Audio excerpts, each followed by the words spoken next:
Hi mamas, and welcome to my channel today. Today I want to be discussing some things that have to do with how to manage anger as Christian moms, as busy moms of a bunch of little ones. It's an important topic and one that maybe we don't hear very much, but I do think more moms struggle with it than we care to admit. I want to bring you along as I do some cooking and kitchen cleanup. Wasn't one of my best days, so when I started making lunch, my kitchen wasn't cleaned up today. But that can maybe encourage you that we're all busy moms in this together. And if you don't care to watch and want to be doing some of your own work while listening, by all means, just turn your phone around and you can watch this just fine just by listening. Or you can hear it. You don't have to be watching it. I, for one, have always dreamed of being a mom, and especially a mom of a bunch of little ones. But when it came down to reality, I was surprised at just how hard it could be sometimes to be a patient, loving, calm mom like I wanted to be. There's so much that can overwhelm us. So today I want to share some of the things that I have learned in my 7 years of mothering, and I hope that it would be a blessing to some other mom. Most of us do struggle with anger, but we don't want to be an angry mom. How can we find the solution? It is in Christ. It's with His help.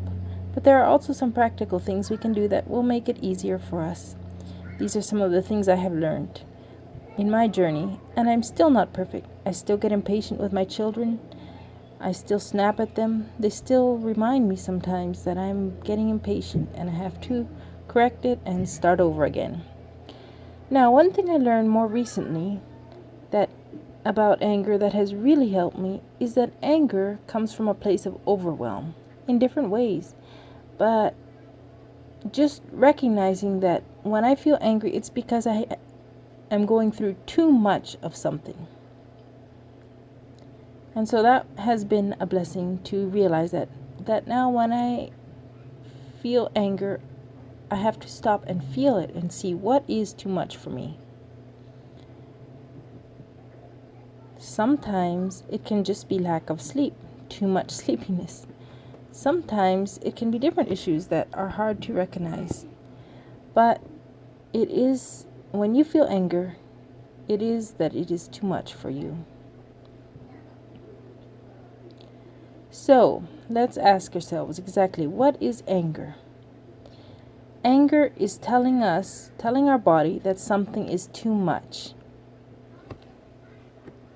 It might be too much spiritually for us, too much struggle, too much emotional baggage, too much physical stuff going on around us. And so we just have to learn to figure out what it is. Remember that the feeling of anger is not sin. In itself, it is not sin. Even Ephesians 4:26 says, "Be ye angry and sin not. Let not the sun go down upon your wrath." It tells us that feeling angry, being angry, it tells us to be angry, but not to sin. The feeling of anger is not wrong. Just feeling angry when something doesn't go well does not make us bad moms. It's what we do with it that makes us do something wrong with our anger. I would have used to think that just feeling angry was wrong. So when I started feeling angry and wanting to be a good Christian mom and not feel angry, I would just try to stuff it in and not think about it. But that is actually not healthy and not a good way of coping with negative emotions, because then I didn't deal with some stuff that were really bothering me. Feeling angry tells us that something is too much, and we need to figure out a way of solving that problem of too much. The verse does also tell us that there are limits. Anger has to be managed so that we don't sin, and it shouldn't just go on and on and on. It says, "Let not the sun go down upon your wrath." That means we need to learn to deal with it, feel it, and then put an end to it. And I'm not saying it's easy. We have to do it with God's help. So the first step to dealing with anger is to ask where it comes from. Now, whenever I'm working and something comes up and I start feeling angry, I stop a little bit and just ask myself, what is happening that is too much for me now? What is overwhelming? What is triggering me to feel this way? Is it too much something spiritual, emotional, physical? Am I facing too much of my past, or is there too much present going around me? Or do I have too much pain to work through? I'll go through all of this some more later in the video. Sometimes just recognizing where your struggle is coming from can help you get over your anger. It has helped for me sometimes. That just seeing, oh, it's because of this, well, then I can work on correcting this issue. For example, too much in spiritual struggles. As Christian moms, we seek to follow God, but sometimes He asks something of us and we wrestle. We don't want to give into it. We don't want to accept what He tells us. Sometimes we're struggling with guilt because we did something wrong and we don't want to correct it. We don't want to go and say we're sorry. All of that can be a huge mental load, and while we're wrestling with God, we just aren't in the position to be so patient with our children, and then they come and interrupt us with something. Then we get upset so much sooner. And so there's an issue of surrendering to God, of having a clear conscience. There can be emotional struggles. Maybe you feel rejected or hurt by others. Maybe you lost someone you love. Maybe something big has come into your life that is hard to face. And so when your children bring something up, it can make you upset and feel angry. But realize that it's not your children's fault that you are feeling angry. It's from somewhere else, and maybe you need to take some time off to deal with these struggles. For later, I'll share some more tips for getting over anger, but for right now, let's just learn to recognize where our anger comes from.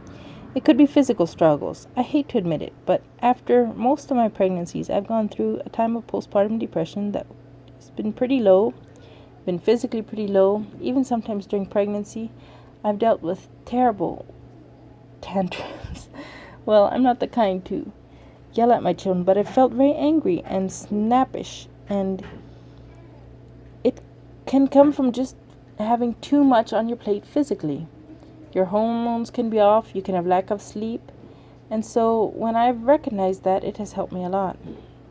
I remember one day feeling so very angry at someone, and I couldn't understand why I felt that way. And then I remembered that I had read that hormones can cause pregnancy or postpartum rage. And that helped me to overcome it, just recognizing that it could be from the hormones, and then realizing, well, I'm not really so upset at this person after all. And so I could overcome it. If you struggle a lot with anger, I want to talk about some long-term ways to become a more peaceful mom, a less angry mom. There are things that I'll later mention, some things that if you're in the moment struggling with it, things you can do, but sometimes it's something deeper in us. Maybe you need to check what's going on in your life. Maybe it could be scary to dig deep down into your feelings, but it's a necessary part of becoming a good mother for our children. Maybe you're dealing with too much past. Sometimes we're stuck in our past and just can't let go. Things we did, guilt or regrets we carry. But we're not made to carry them all our lives. Take them to the cross of Jesus and let Him take the weight off your shoulders. Let Him take the weight of your past. If those are areas that are overwhelming you, you don't need to carry them. And that will help you be a better mom for your children. Yes, you need to work through them, but then keep going. Get up and keep going. If you need more help, get a trusted friend or counselor to help you out. It's worth the hard work to come to a place of peace and rest. Maybe you're struggling with too much in the present, too much going around us. Sometimes we have too much going on, and it sets off our internal alarm and turns on the anger. Sometimes when my house has been a mess and I feel like there's too much going on and my children are bothering me and I'm trying to work on, coming and asking me for things, which normal children should, and I'm trying to work on some other project, it makes me angry, and it's because I have too much going on. Now, I know there's times when we're busy and there's nothing to do about it, but I think usually if we find out that we're in that state a whole lot, we need to take a step back and take a good look at our lives. What is too much going on? Is there too much clutter in your home? Then work on minimalism. If your house is constantly messy, now I have a small house and it's a struggle for me because it is easily messy. But teach your children to help with chores and clean up. Work on minimalizing and getting rid of extras. just getting the house cleaned up can do so much for my mood that it's worth it for the time. And not everything needs to always be perfect. If we require that in order to become patient moms, there is something wrong with us. We need to learn to let go. But that is something that can really help us. Maybe you have too much on your to-do list. There's too many projects you're trying to do, too many things you've signed up for. It's not worth it if you lose your peace all the time over that. Maybe you need to step back and let go of some stuff. Say no to stuff. Even your hobbies that you love doing, maybe you have to stop them for a while to get out of the season of overwhelm so that you're not so easily frustrated with your children. It's not that a lot of that stuff is bad. It's just our bodies, our internal alarm system is telling us it's too much for us and we should listen. Of course, with that comes when you have too much on your plate and there's no way to get rid of anything, and you have a bunch of sick children. That is where we need God's strength to help us get through, because there is nothing we can do to change it. Too much disobedience from your children can quickly make you angry. It does for me, make me a snappy mom. When my children disobey or don't listen to repeated asks, and if I start getting snappy, they're usually pretty quick to remind me and say, "You're impatient." I've given them that permission. And then I have to stop. I found my children are much happier. They need consequences, but they prefer that I give them firm consequences and boundaries while being calm and patient instead of getting angry at them. So I often have to say, "Sorry, I'm feeling angry, but I need to change." And then I pause for a moment and think of what I could do to change, and I tell them something like, "Okay, if you don't listen and do the dishes or whatever chore they're supposed to do, then you will need to do an extra chore or some other consequence." I tell them something that I can calmly carry through. I have to work on consistency and teaching obedience. But my children are much happier with that over an angry parent. And even if they don't like the consequences, in the end it is much better for them.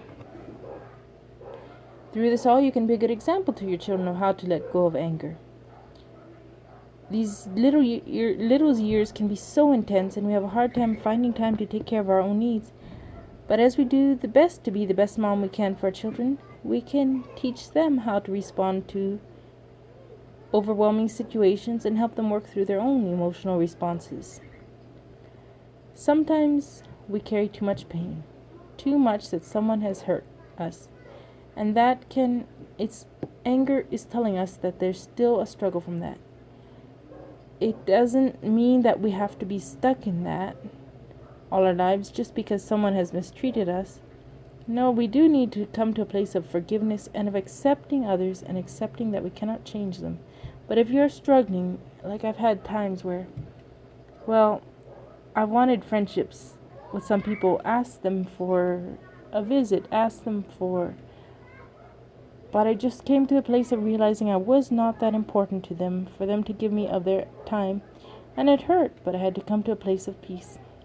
So to work through pain, yes, like I mentioned, there's two ways. One is through forgiveness, you have to come to that. And another is through just accepting people and accepting that you can't change anyone else.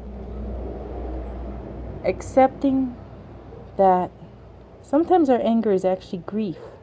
We don't want to feel the pain of a loss of someone who has hurt us and isn't what we dreamed they would be. And so we feel angry. But if we would let ourselves to just accept them and grieve over the loss and then get up and go again, it would help us to be less angry moms. It doesn't mean you ever have to trust those people again. It's not that I can trust them in everything, but I can get up and go on with my life because I know that life is not perfect on earth. And I do trust that God will supply all my needs. And I cannot change someone else to be what I wish they would be. It's not easy or simple. I'm not saying I have all the answers. I'm not saying I don't struggle with it still sometimes. But whenever I start feeling these issues come up again and as I work through them in my mind and turn them round and round, and I start getting snappy with my children, I realize, no, I have to work with this. Go back to a place of forgiveness, of accepting others where they are at, If it's an abusive situation, you should walk away. But if not, you should just choose to accept that you cannot change others. It's the hardest thing in the world, but it's the thing we need to do to come to a place of peace again. Count your blessings too. Because sometimes when we look at all the negative around us, it can make us upset and angry. But if we start counting our blessings, we see we have so much to be thankful for. Now for some quick anger management techniques. When you're in the moment, in the heat of the moment, maybe you do find out you need to work through things in your past or do deeper work to get rid of anger. But what if you're struggling with becoming angry in the moment? What can you do then? There are several things. We need to make sure we don't hurt our children. In my postpartum depression times, I don't even want to mention some of the things I felt like doing to my children when they weren't even misbehaving. It was just the struggles, physical health, and everything that was causing me to be so short-tempered with anything, with even their normal requests. And so, one thing is to go away. Hide yourself in your room or in the bathroom. If you're seeing you're struggling with control and you're afraid you'll hurt your children, it's okay if they cry a while, if the baby cries a while, if that's what you need in order to take good care of them. Take some deep breaths. Try to work on solving the situation. Leave things be. Do what you need to be able to be the peaceful, calm mom your children need. Maybe another thing could be to occupy your children. Keep them occupied with something. It could be something like a video. I know we are not supposed to sit our children in front of screens, but if that's what you need for a while, occasionally, in order to get yourself together again and be a good mom, then by all means sit them down to watch something that is approved, or give them something else to do that will keep them busy and safe for a while. Even send them to someone else if you need. I've had to send my children to a trusted neighbor or to their grandmother, or even ask my husband once to come home from work. It's terrible to admit it, but I have sometimes been in a position where I'm not able to care for them. I'm afraid of what I'll do to them. And when you fail, ask for forgiveness. And then do your best and keep going. Work on what is causing you to feel angry over and over. But get up and try again. Your children need to see you apologize, but they need to see you keep going and not just wallow in your failures. I'm not a professional. This won't answer everyone's struggles. In the description box below, I will link another blog of Natalie Hickson. I recently came across her information, and also a YouTube conversation by her. And if you need more help, maybe her blog would be the help, because she specifically works with moms who struggle with anger. Or get some other friend or professional help if you need. Remember to look to Jesus for overcoming your struggles. And for the times when you use anger wrongly, remember that the feeling is not bad. You need to sometimes feel it and see where it comes from. But then work through it and keep going. Do what you need to do so that you don't hurt your children and you don't pass the hurt on to them. It's not that you'll always be perfect. Don't stay wallowing in that when you do fail them. Get up and try again. Take courage. I know you love your children and you're doing the best you can for them. And they need us to be there for them. May God bless you, and we'll see you in the next video.